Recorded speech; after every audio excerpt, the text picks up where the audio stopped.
réhabilitation de friches industrielles et de décharges est le métier de SPAC depuis plus de 20 ans. Ce métier nécessite une grande expertise qui s'exprime tout au long du processus de réhabilitation.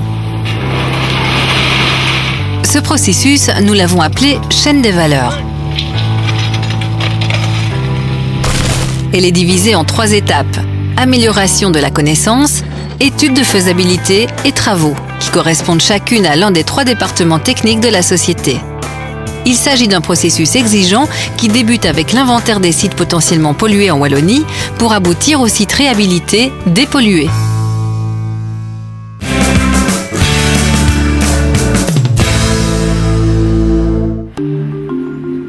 L'inventaire des sites potentiellement pollués est à la base du processus qui conduira à désigner les sites prioritaires à réhabiliter. Cet inventaire est l'affaire de chercheurs de terrain qui sillonnent toute la Wallonie. À eux de repérer, d'identifier ces endroits parfois à l'abandon depuis des dizaines d'années et de récolter un maximum de données. Toutes ces données sont collectées et elles sont insérées dans 2 logiciels. 2 logiciels que SPAC a créés suite à son expérience de terrain. Le premier logiciel va évaluer l'impact environnemental des friches industrielles. C'est ce qu'on appelle le logiciel audit sol. Ce logiciel va digérer toutes les données environnementales, économiques et historiques recueillies sur la friche industrielle. L'autre logiciel, Audit Site, ne concerne que les décharges. Il sera, lui, exclusivement alimenté avec des données environnementales.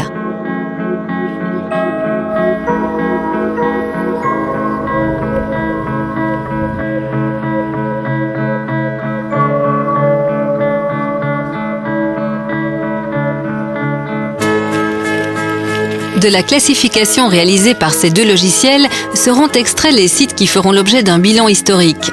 Pour ce faire, SPAC s'est attaché les services d'un archéologue industriel qui n'hésite pas, avec ses collègues, à arpenter les friches industrielles avec un objectif bien précis.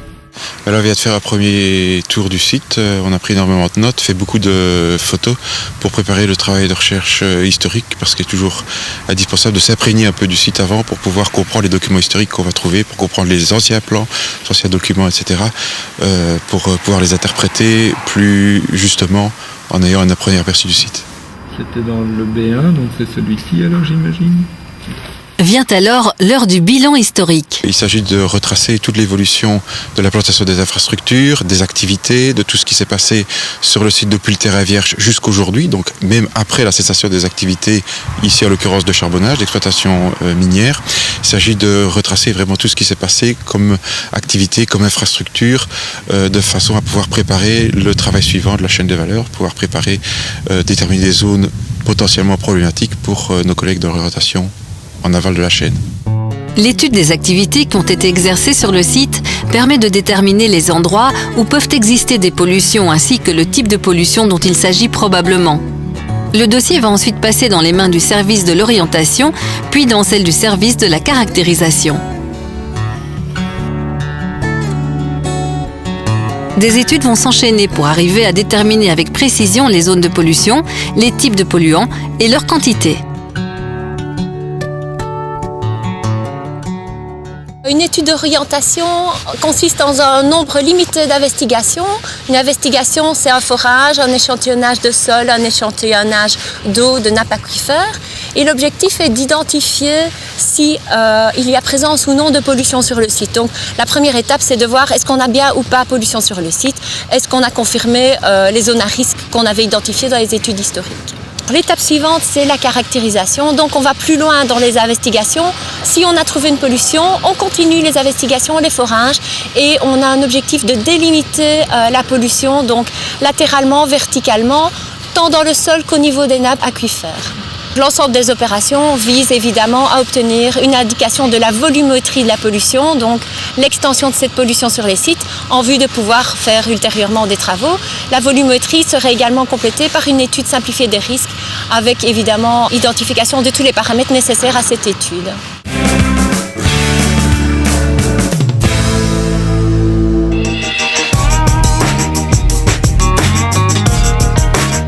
À ce stade de la chaîne des valeurs, SPAC dispose d'informations précises sur la pollution du site et sur les types de polluants.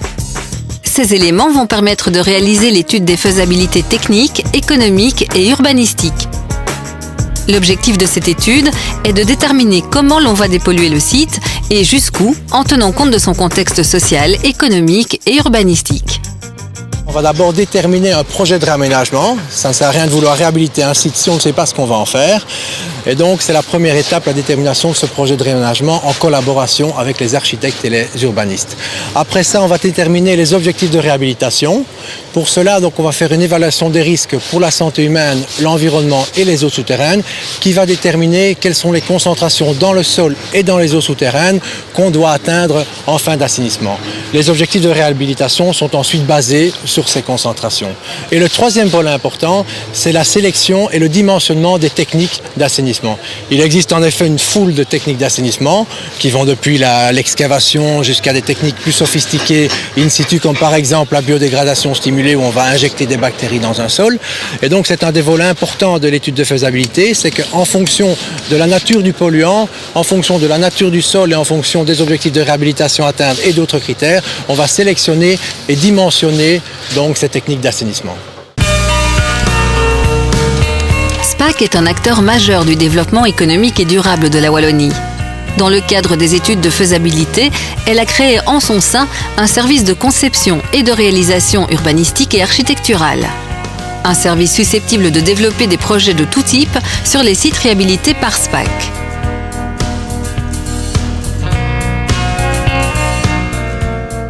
La première étape, c'est vraiment la sélection des sites. Donc, comment est-ce qu'on sélectionne un site ? On sélectionne un site en fonction d'objectifs de redéveloppement. Pour le moment, on travaille énormément sur des objectifs de redéveloppement économique.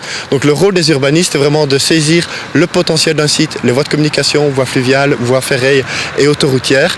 Premier item de localisation. Et après, le potentiel au niveau du développement territorial, au niveau régional, pour voir quel est l'intérêt d'un site. Et en fonction de ça, une fois que le site a été sélectionné, on pourra regarder le degré de pollution et comment est-ce qu'on va juguler le degré de pollution par rapport à un potentiel de redéveloppement.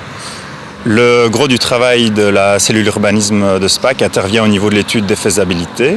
En fait, nous développons des scénarios de reconversion que nous allons croiser avec les données environnementales du site. Ensuite, l'analyse financière qui en découlera permettra de sélectionner la réhabilitation optimale pour le site.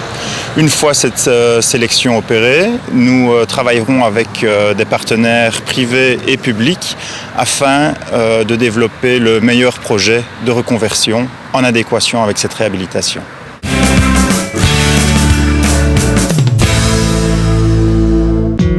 Les études de faisabilité terminées, c'est au département des travaux de s'emparer du dossier et de lancer le chantier de dépollution.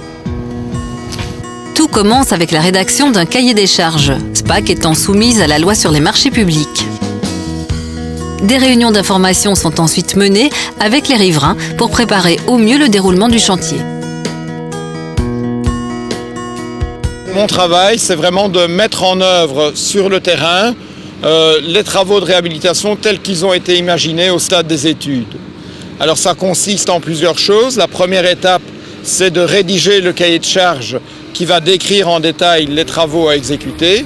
Ensuite, lancer le marché public qui va nous permettre de choisir l'entrepreneur qui exécutera les travaux, sélectionner l'entrepreneur et puis enfin surveiller l'exécution correcte des travaux sur le terrain, donc assurer que le cahier de charge est respecté et également s'assurer que toutes les mesures en termes de sécurité sont également respectées. Et ça passe notamment par la réalisation de réunions de chantier hebdomadaires avec l'entrepreneur.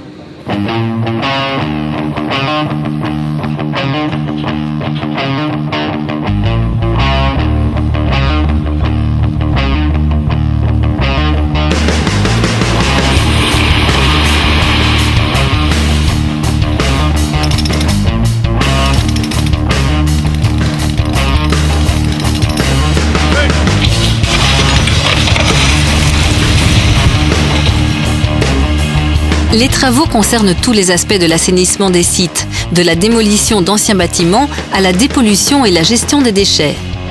À chaque étape, SPAC veille à l'emploi de techniques appropriées à la situation. Sur un site fortement pollué, les chantiers peuvent être longs et délicats. SPAC met tout en œuvre pour éviter tout désagrément pour le voisinage.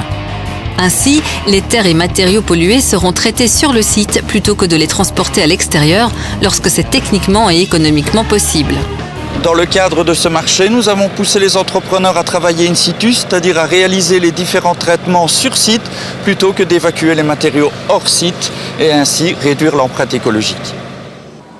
Pour répondre à ces considérations, plusieurs techniques de traitement des terres polluées peuvent être mises en œuvre en même temps sur un même site. Le premier traitement utilisé sur site est le traitement thermique. Nous utilisons un courant d'air chaud, un courant de convection pour entraîner le polluant retenu dans le matériau vers une chaudière où il sera brûlé. Le deuxième traitement est le traitement physico-chimique. C'est en fait une séparation par table à secousse et lavage du matériau en 3 fractions.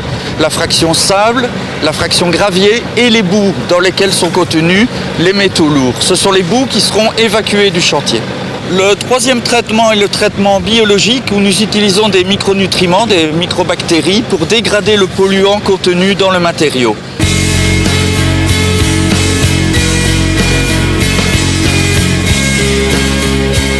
Au terme de ce processus rigoureux qui interdit toute forme de précipitation ou toute approximation, SPAC rend à l'économie de la Wallonie des hectares de terrains dépollués qui accueilleront en toute sécurité PME, activités commerciales, zoning artisanaux, bureaux, centres de formation ou encore aires de vie ou de divertissement.